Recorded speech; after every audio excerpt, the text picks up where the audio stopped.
Well, that's crazy. I hit the one spider, you drop. Hit the other, he's still there. And that fly.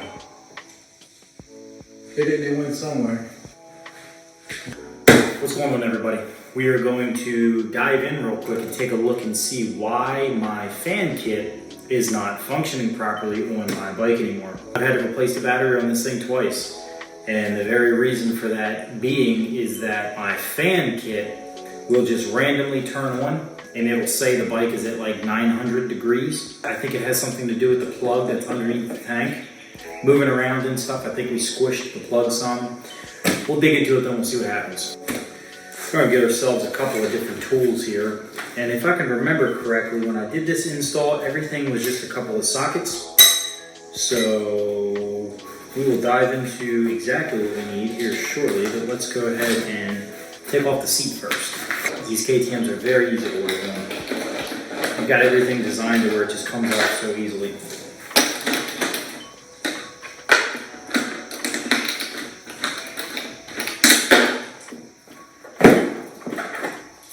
And the seat is off.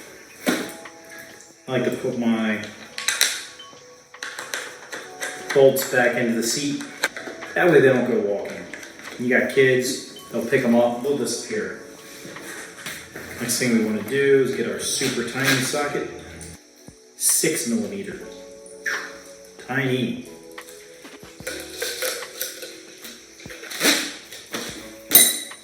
Oh, and if you guys hear that weird water sound, check this out.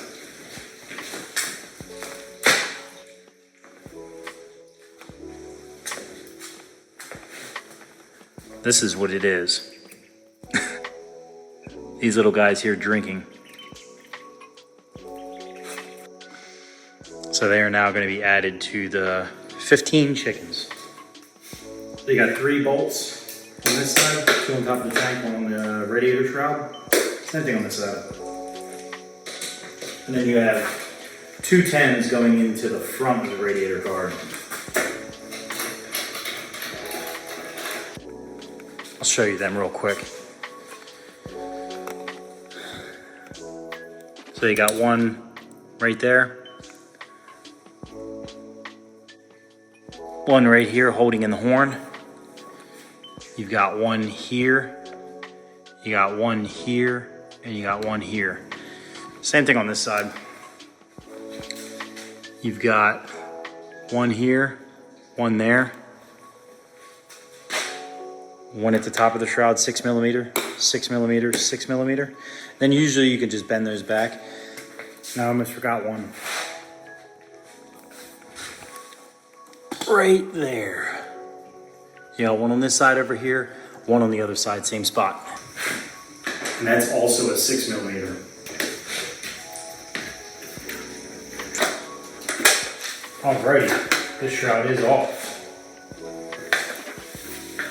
Alright, so then at this point we're going to come down to our quick disconnect right here. Got some cardboard here just in case it wants to drip. You're always going to have a drop or 2 come out. It's no big deal.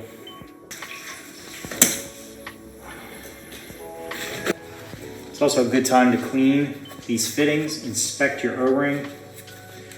And you can also pop out your little fuel filter that's inside here. Your little inline fuel filter that's in here. And pop that out. You can inspect it, you can clean it, you can replace it, whatever you want to do. Same thing down here. You got a bunch of debris in there. I like to get a new paper towel, take a piece off, make sure there's no debris on it. Kind of place it inside the line here, just to make sure nothing more comes out, so forth. All right, so the last step is going to be the bolt that's in here where this rubber gasket is. I believe it's an 8mm too.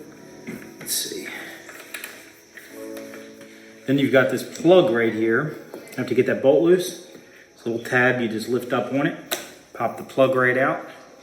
All right, so this is actually a 10mm. It's got a big, thick rubber washer gasket around it. I was using the 8mm. Thought it was biting on it because there's a lot of tension in there because the socket goes in between the rubber gasket and the bolt. Thought I loosened it. I didn't loosen it. 10mm, take that bolt out, pop this plug out. Tank should lift right off. And you want to hold your, that's the horn I keep knocking down. I like to take this breather line off the tank, as you can see. Obviously you don't want to, well, you don't have to disconnect it from the frame connection down there for the evap system. Just lift the tank right up.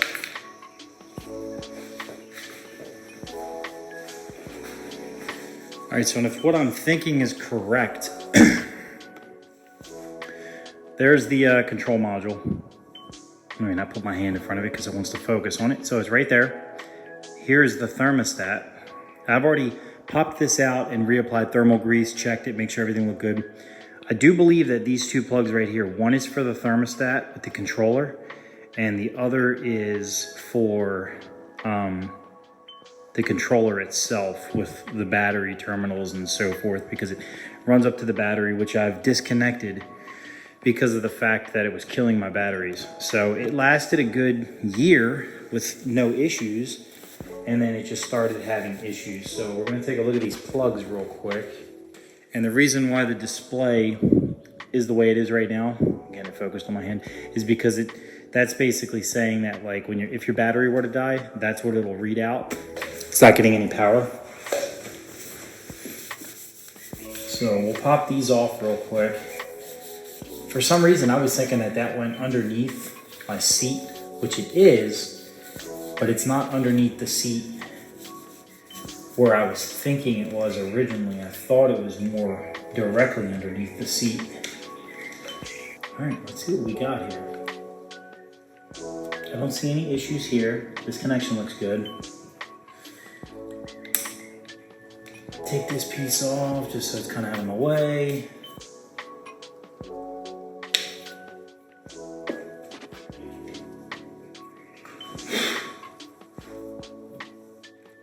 This plug looks good. This plug honestly looks like, damn.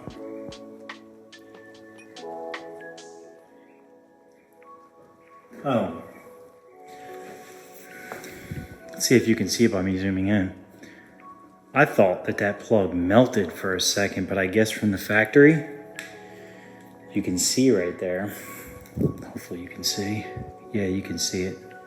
Zoom in a little bit more. I was thinking maybe this plug melted.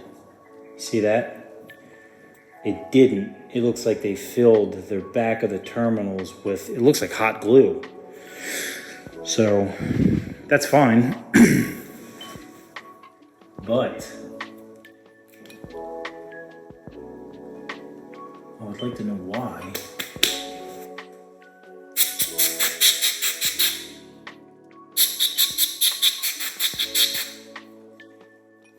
That's some weird stuff, man.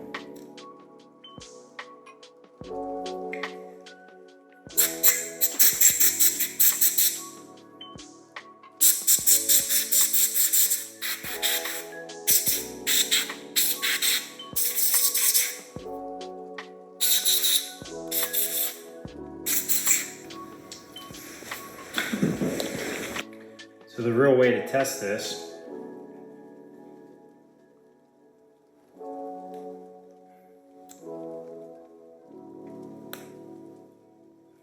is going to be plug it back into the battery, test it that way, and keep it disconnected from the battery and take it for a ride, at least for an hour or so, maybe longer. Make sure that the temperatures are reading right, because if I plug it into the battery now, leave it plugged in, it could kick on at 3 o'clock in the morning and kill this battery again by running all night. We don't want to do that. This battery is brand new. Batteries are fairly inexpensive, but they get expensive when you're replacing it every, when you replace 3 of them. So terminations are perfect. Let's put this back on. So again, I see nothing wrong here. Nothing wrong with these wires here. Nothing wrong with these wires here. The tank does not rub there. So this all looks good. That all looks good. Everything here looks fantastic. This looks good. One thing I think if we put it into the battery real quick, see what we get. I think we're just going to touch the terminals. Just triple check the fuse. Fuse is perfect. 7.5 amp.